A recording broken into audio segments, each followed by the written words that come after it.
name is Pete G, with Chopper Design Services, inventor of Legup landing gear. About 3 years ago, a customer came to us and had trouble holding his bike up.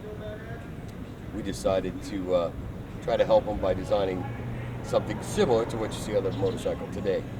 So recently we looked for a way to use that commercial success and thank someone in the military who might not be able to ride because of injuries they sustained for us overseas. Ironically enough, shortly after that we found Justin Rokel, this nice young man, 24 years old, who lost part of both of his legs in Afghanistan.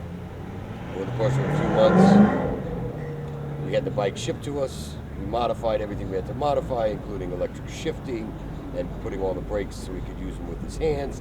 And just recently we delivered the bike to him.